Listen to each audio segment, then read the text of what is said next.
स्वागत है एक बार फिर से आपका पवन वास क्लासेज में। प्रिय विद्यार्थियों, आज हम लेके आए हैं माध्यमिक परीक्षा 2023 कक्षा 10 का हिंदी के पेपर का सॉल्यूशन। हिंदी के पेपर की आंसर की जो 21 मार्च 2023 को जिस परीक्षा का आयोजन किया गया। तो चलो शुरू करते हैं बिना देर गंवाए, और उम्मीद है कि आप सभी का पेपर अच्छा गया होगा।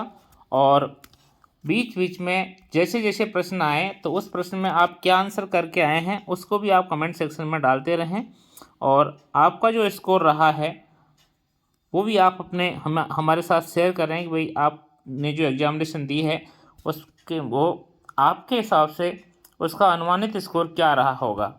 तो चलो शुरू करते हैं आज का पेपर। तो पहला प्रश्न जो एक गद्यांश खंड ए शुरू करते हैं, और खंड ए जो 5 नंबर का है और 5 इसमें प्रश्न है। तो अपठित गद्यांश है जो आपने पढ़ लिया होगा। आपका समय व्यर्थ किए बिना हम इसके आंसरों पर चर्चा करेंगे सीधे। तो इसका जो पहला उत्तर है, पहला प्रश्न है, उपरियुक्त गद्यांश का शीर्षक क्या है। तो उपरियुक्त गद्यांश का शीर्षक होगा इसमें भय। तो पहला उत्तर हो जाएगा भय। अगला, एक देश को दूसरे देश से भय के कारण हो गए हैं। तो एक देश को दूसरे देश से भय के कारण कैसे हो गए हैं, तो इसका उत्तर हो जाएगा स्थायी। अर्थात आज एक देश दूसरे देश से स्थायी रूप से डरने लग गया है। प्रश्न नंबर 3, सबल और निर्बल देशों के बीच अनवरत चल रही है। सबल और निर्बल देशों के बीच अनवरत चल रही है, और वो क्या चल रही है, तो उसका उत्तर है शोषण की प्रक्रिया। शोषण की प्रक्रिया। तो इसका ऑप्शन ए जो है आपका सही हो जाएगा। प्रश्न नंबर 4 है, छात्रवृत्ति किस वृत्ति से भिन्न है। छात्रवृत्ति किस वृत्ति से भिन्न है, तो इसका उत्तर हो जाएगा यहाँ पर वर्णक वृत्ति से। छात्रवृत्ति किस वृत्ति से भिन्न है, तो छात्रवृत्ति वर्णक वृत्ति से भिन्न है। इसका 5वां प्रश्न है, पवित्र और उच्च आदर्श के लिए किसकी प्रतिष्ठा आवश्यक है। पवित्र और उच्च आदर्श के लिए किसकी प्रतिष्ठा आवश्यक है, तो इसका सही उत्तर हो जाएगा ऑप्शन द छात्र संघ की। तो आपका अपठित गद्यांश के जो 5 प्रश्न थे वो 5 प्रश्न आपके यहाँ पर हल हो चुके हैं। तो अब शुरू करते हैं अपठित काव्यांश। अपठित गद्यांश हम पढ़ चुके हैं, और अपठित काव्यांश जिसके 10 प्रश्न हैं। किंतु है यह झंझट है भारी, युद्ध क्षेत्र संसार बना, चिंता के चक्कर में पड़कर जीवन भी है भार बना। आजा बचपन एक बार फिर दे दे अपनी निर्मल श्रांति, व्याकुल व्यथा मिटाने वाली यह अपनी प्राकृत विश्रांति। वह भोली सी मधुर सरलता, वह प्यारा जीवन निष्पाप, क्या आकर फिर मिटा सकेगा मेरे मन का, तू मेरे मन का संताप।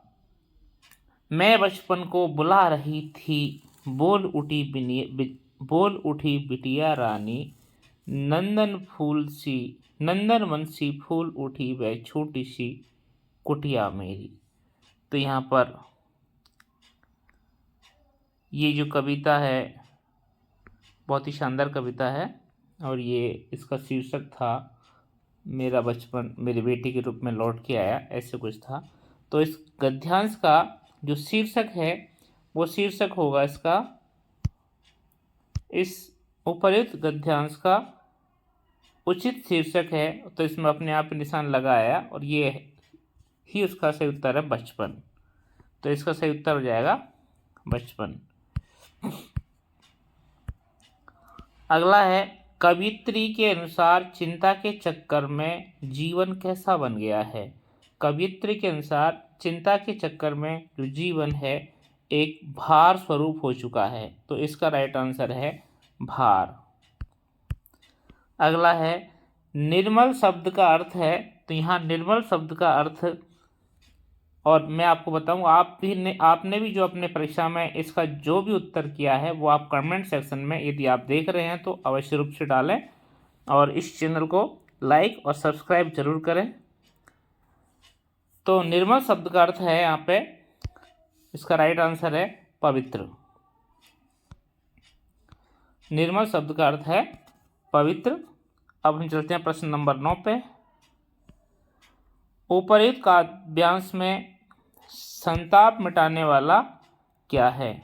उपर्युक्त काव्यांश में संताप मिटाने वाला क्या है? तो इसमें संताप मिटाने वाला है वो है बचपन। प्रश्न नंबर 10 जो कहता है नंदन वंशी क्या फूल उठी, तो कवित्री के हिसाब से नंदन वन के समान कौन खिल उठी थी, ये फूल उठी थी? तो इसका उत्तर जो हमारी इसमें आखिरी लाइन में ही था, ये नंदन वंशी फूल उठी वह छोटी सी कुटिया मेरी। तो इसका सही आंसर है, अब आपको पता चल ही गया होगा, इसका सही आंसर है कुटिया। तो ये आपके अपठित गद्यांश और अपठित काव्यांश आपके पूर्ण होते हैं। अब प्रश्न नंबर 1 का 11वां प्रश्न है, ये कहता है मैं क्यों लिखता हूँ इस पाठ में लेखक ने किस विभीषिका का वर्णन किया है? तो इसका सही उत्तर हो जाएगा ऑप्शन ए, हिरोशिमा के परमाणु विस्फोट का। अगला है प्रश्न नंबर 12, जब बाबूजी रामायण का पाठ करते तब हम उनकी बगल में बैठे बैठे आईने में अपना मुंह निहारा करते थे। उपर्युक्त पंक्ति किस पाठ से उद्धृत है? यह जो पंक्ति है ये किस पाठ से ली गई है? तो इसका सही उत्तर हो जाएगा बै माता का आंचल। अब आपका प्रश्न नंबर 1 के जो 12 प्रश्न थे वो पूरे हो चुके हैं। अब प्रश्न नंबर 2 में रिक्त स्थानों की पूर्ति कीजिए। इसमें पहला प्रश्न है प्राय गुण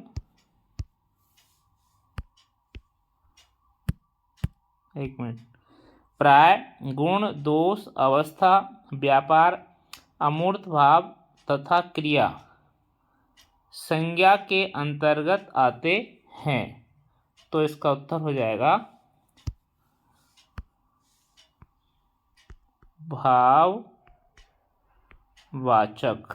कौन सी संज्ञा के अंतर्गत? भाववाचक संज्ञा के अंतर्गत। अगला प्रश्न है ऐसे सर्वनाम जिसका प्रयोग वक्ता या लेखक स्वयं अपने लिए करते हैं वे कहलाते हैं। तो वे सर्वनाम कहलाते हैं निजवाचक।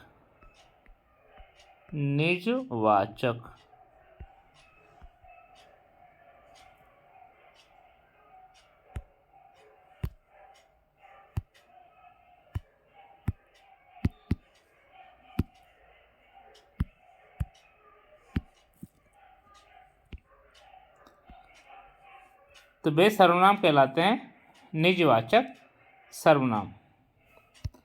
तो प्रश्न नंबर 2 ऐसे सर्वनाम जिसका प्रयोग वक्ता या लेखक स्वयं अपने लिए करते हैं तो वे निजवाचक सर्वनाम कहलाते हैं।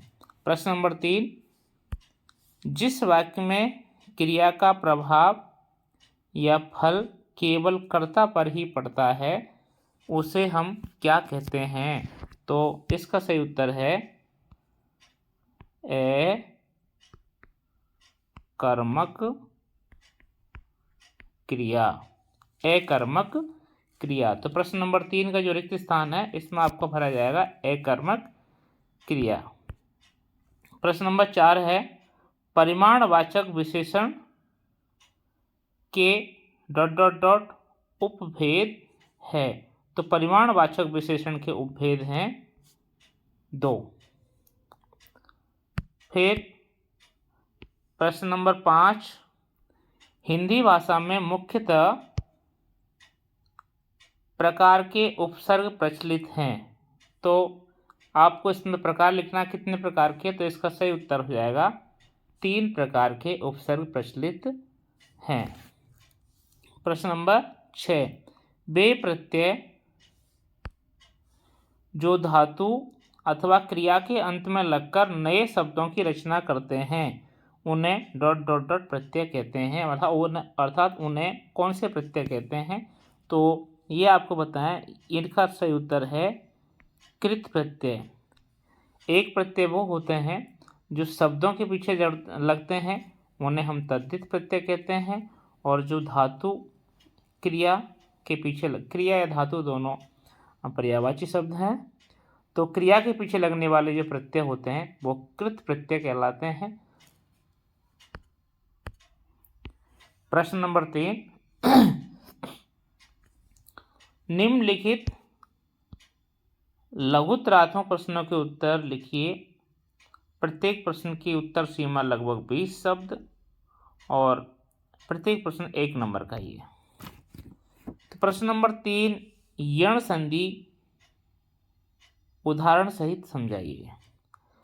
तो यण संधि के बारे में हम कहें तो यण संधि कहती है कि ई, उ, री, री के बाद यदि असमान स्वर आए तो ई के स्थान पर ये, उ के स्थान पर व, री के स्थान पर रे और री के स्थान पर ले आदेश हो जाता है। जैसे इति प्लस आदि। अब यहाँ पर जो इति में अंत में ई है, इसके सामने आ आया है, तो इति में जो ई है इसका हो जाता है ये, तो ये हो जाएगा इत्यादि। ऐसे मधु प्लस हरि, मध्वरी, री प्लस आकृति, लाकृति, ऐसे कई एग्जाम्पल्स हैं। और ये आपकी यण संधि और उसके उदाहरण हो गए। अब अगला है द्विगु समास और द्वंद्व समास पे अंतर लिखिए। बड़ा ही सिंपल है। द्विगु समास वह समास होता है, सीधा सीधा समझाएं कि द्विगु समास कहते हैं कि इसका प्रथम पद संख्यावाची होता है। द्विगु, इसका प्रथम पद संख्यावाची, इसका प्रथम पद संख्यावाची होता है। और द्वंद्व समास होता है ये उभय पदार्थ, मतलब इसमें दोनों पद प्रधान होते हैं, जैसे राम और श्याम, माता और पिता, लता और गीता।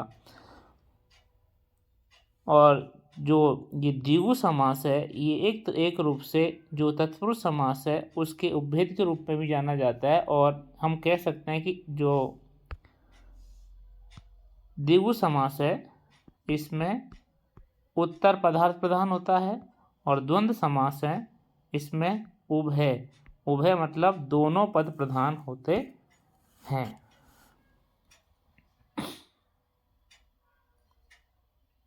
और द्वंद्व समास में च का अर्थ छिपा होता है, च मतलब और। द्वंद्व समास में दो शब्दों के बीच में और, जैसे राम और श्याम, सीता और गीता, दिन और रात, ऐसे दो शब्द होते हैं। अगला है कीचड़ उछालना मुहावरे का अर्थ लिखिए। तो कीचड़ उछालना मुहावरे का अर्थ सीधा है बदनाम करना, बदनाम करना। आप मान लीजिए कि आपको किसी ने बदनाम किया, तो या आप किसी को बदनाम कर, तो आप कीचड़ उछाल रहे हो उस पर, या आप तो कोई कीचड़ उछाल रहा है, अर्थात बदनाम करना उसको। अगला है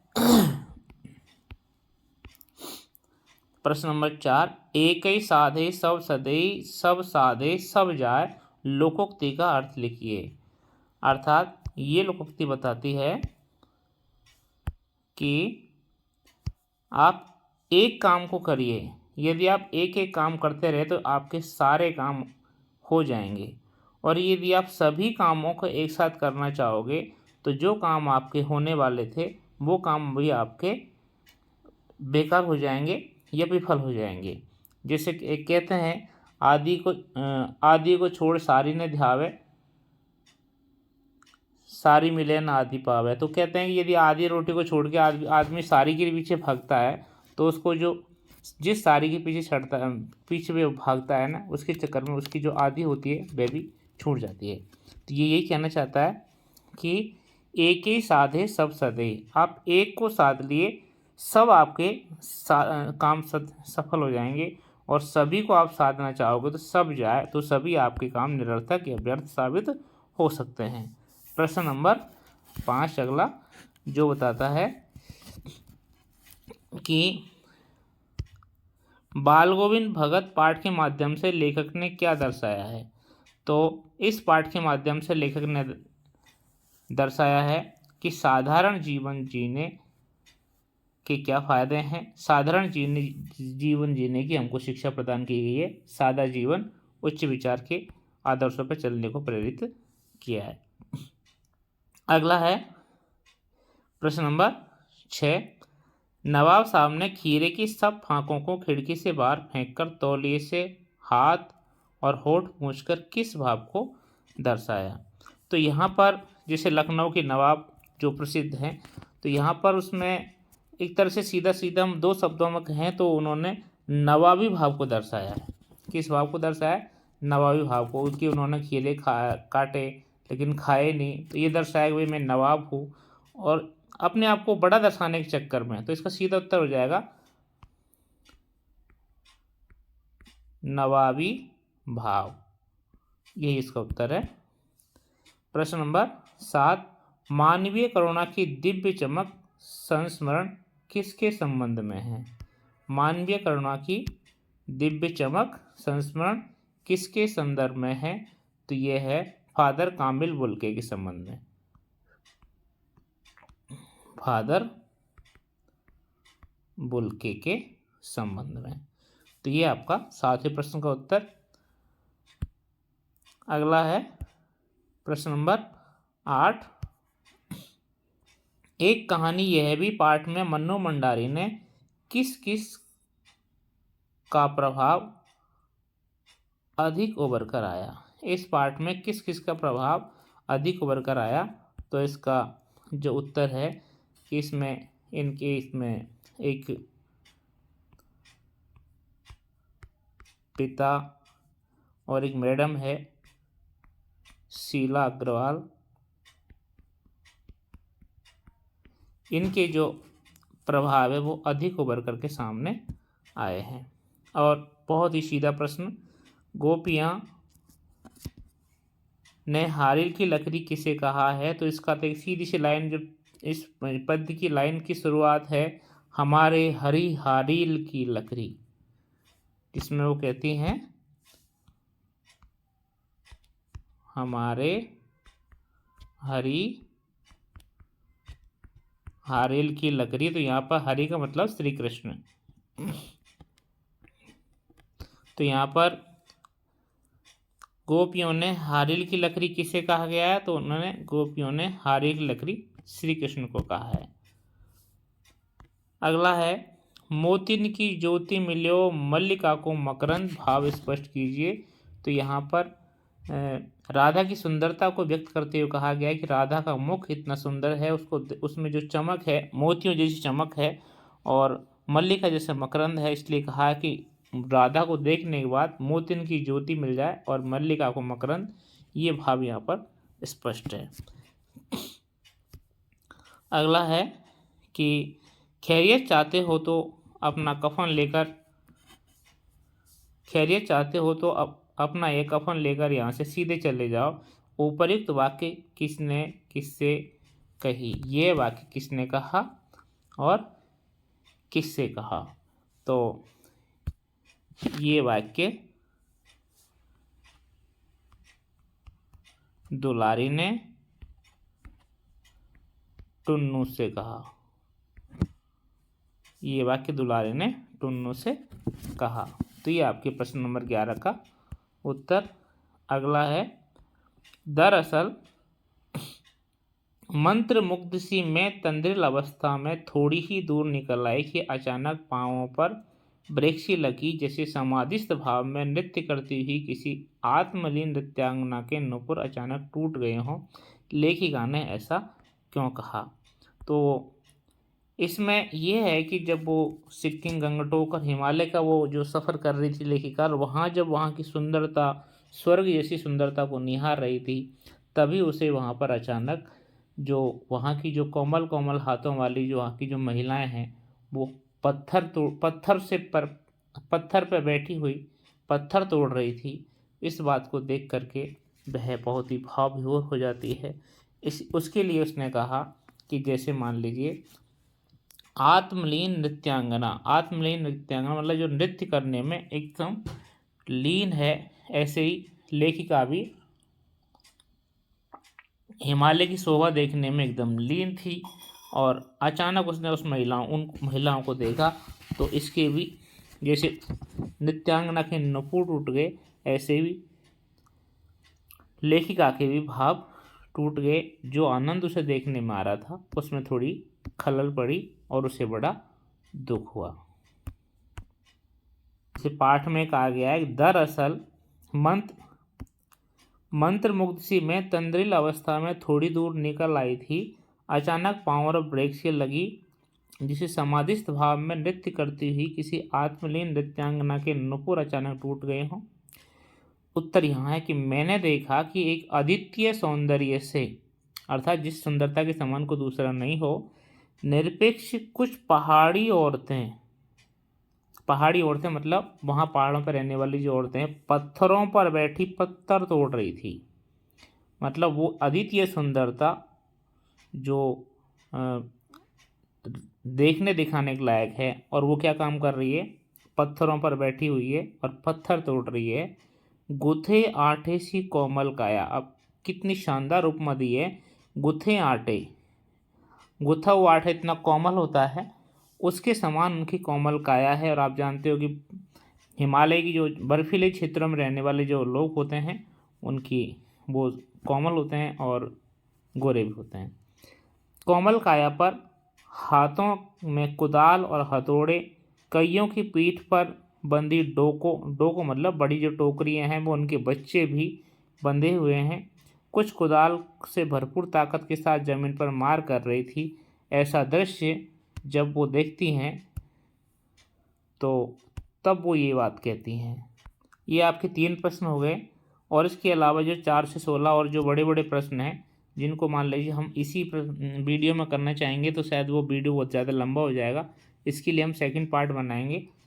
तो ये और यदि आपको अच्छा लगा और आप कमेंट सेक्शन में देंगे, तो ही आपको उसका दूसरा पार्ट हम आपको कल ही या जब आप कहोगे तभी बना के डाल देंगे। ये समझ लीजिए हमारे पास तैयार है, आपके कहने की देर है। आप जब कहोगे तो आपका इसको सेकंड पार्ट बना के आपको अपलोड कर देंगे। उसमें थोड़ा समय ज़्यादा लगेगा। तो और बाकी जो प्रश्न हैं आपके, ये सारे आपको उसमें बता दिए जाएंगे। और उम्मीद है कि आपका पेपर बहुत अच्छा गया होगा, और जाना भी चाहिए। साल भर आपने पढ़ाई की है, उसका परिणाम है ये। तो इसी के साथ जय हिंद, और आप सभी के लिए फिर एक बार बेस्ट ऑफ लक। अभी आपकी 2 ही एग्ज़ाम हुई है, 4 एग्ज़ाम अभी बाकी है। अब फोकस बनाए रखें और इस पेपर को यहीं पर आप विराम करें, आगे के पेपरों के बारे में सोचें। धन्यवाद, आप सभी को best of luck, good luck.